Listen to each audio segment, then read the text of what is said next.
And now the major candidates running for Missouri's 6th district seat in the House of Representatives. The incumbent is Sam Graves, a Republican, first elected in 2000. Home is Tarkio, former member of the Missouri House and Senate.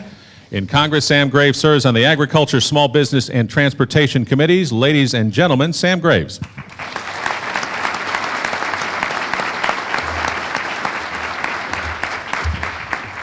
The challenger is Kay Barnes, a Democrat, currently a professor for public leadership at Park University. She's the former two-term mayor of Kansas City, Missouri. Home is Kansas City North.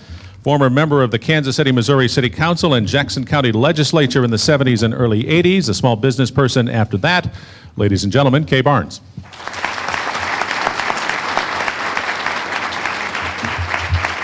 So, a coin toss between the two candidates has already been held. Kay Barnes, your opening statement. Thank you. Thanks to everyone for being here. I really appreciate the opportunity to be with you, and I want to thank the Northland Chamber for sponsoring this event. I believe that this election is really all about how you answer the question. Are you and the nation better off than you were 8 years ago? When Sam Graves and George Bush took office in 2001, we had a $127 billion surplus, low unemployment, and a strong economy. Back then, Bush and Graves promised to rein in government spending, stimulate the economy, secure our nation's borders, and most of all, improve the lives of Northwest Missourians. But they have broken those promises. Since then, the national debt has doubled. Almost 3.5 million manufacturing jobs have been sent overseas. 5 million more illegal immigrants have crossed our border, and we're now facing the most serious financial crisis our nation has faced since the Great Depression. And none of it is just some horrible accident. But before I go on, I want to tell you about the values I learned growing up and living in Northwest Missouri. I'm a fifth-generation Northwest Missourian, having been born and raised in St. Joe. My parents were both teachers, and they taught me, above all, to be accountable for my actions and take responsibility for my mistakes. Too often, that doesn't seem to apply to politicians in Washington. Today, Sam Graves is going to pretend he is not an incumbent congressman with an 8-year record, but he has to be held accountable for digging this massive hole we now find ourselves in. So I have a question for you, Sam. Will you concede that our nation is going in the wrong direction and accept responsibility for your part in the failed policies of the last 8 years? Sam went to Congress promising to change Washington, but instead Washington changed him, so now it's time for Sam to come home. Sam Graves, your opening statement. Thank you, and I want to thank the Northland Chamber for hosting this debate today. It doesn't seem that long ago that I graduated from the University of Missouri College of Agriculture and moved back home to Tarkio. And my new wife, Leslie, who I met at college, started teaching at the Tarkio Elementary School, where she still teaches today.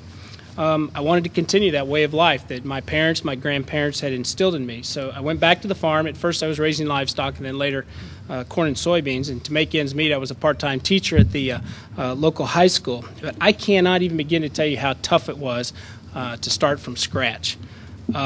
It seemed like we would never get ahead. And that was 20 years ago. And I know as tough as times were then, I know they're even tougher today.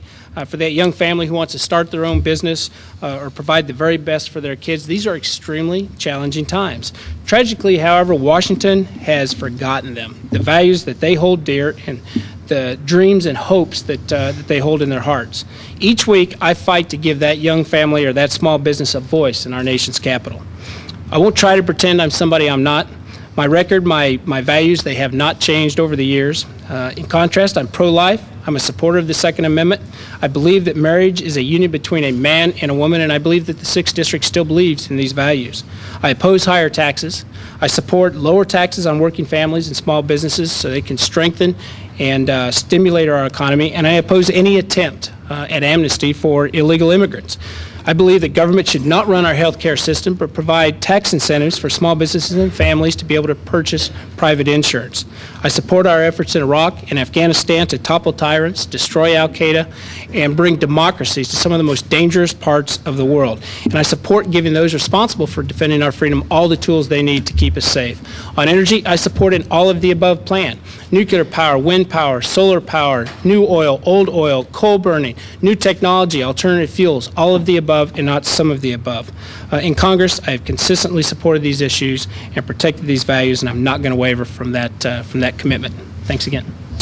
The first question to Sam Graves, is from Dave Helling. Sam and Kay, welcome and thanks for being here, and I'll speak up if I can. Congressman, one of the ads now airing in your race accuses Kay Barnes as mayor of doubling the debt in Kansas City during her time as mayor. Yet during your time as a member of Congress, the national debt has gone from $5 trillion to $10 trillion. In those 8 years, 6 of them, the Republicans controlled the House. You were in the majority party. And of course, the Republican Party controlled the White House.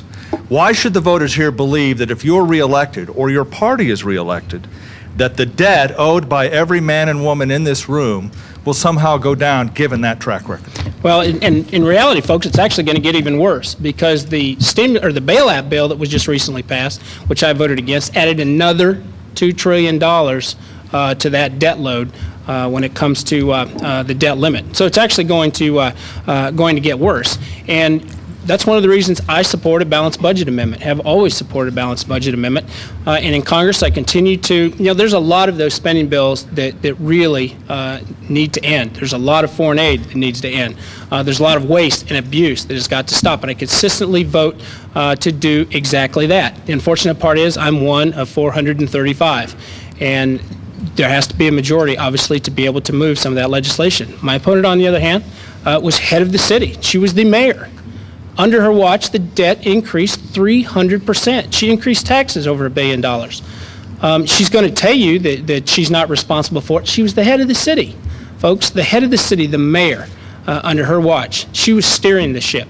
And I guarantee you, why would you send somebody that allowed that to happen to Washington? Because it is going to happen under her watch. Question for Kay Barnes. Dave? Kay, let me ask you a little bit about tax policy as well. The person at the head of your ticket, Senator Barack Obama, has proposed tax cuts that he says are refundable. That is, that even people who don't pay income taxes would get a check from the government if he's elected into office and can pursue that plan while you're a member, presumably, of Congress. Do you think that's a good idea, to provide checks to people who pay no income taxes at all and to pay for it by increasing taxes on those making above a certain level? Well, I would not necessarily support that, Dave. What I learned as mayor the hard way at times was that any decision of that nature, you put all the options out on the table, you weigh the pros and cons of them, and then you come up with a very specific tax policy. I will tell you that from an overall perspective, what we have to do in this country related to taxes is shift our priorities. We need to shift, for example, the benefits for the big oil companies that Sam Graves has consistently supported, take away those benefits and put them into alternative energy. Sam likes to talk about his support of alternative energy. His voting record shows something very different. He has consistently voted against alternative energy approaches. We have to get our health system under control. It is a dysfunctional system at this point. And Sam likes to talk about how one person's vote in Congress doesn't make that much difference. Allowing pharmaceutical companies to not negotiate with the federal government was decided by one vote for drug expenditures for Medicare. Sam Graves voted for the pharmaceutical firms being able to avoid negotiating. I would have voted for the requirement that they negotiate.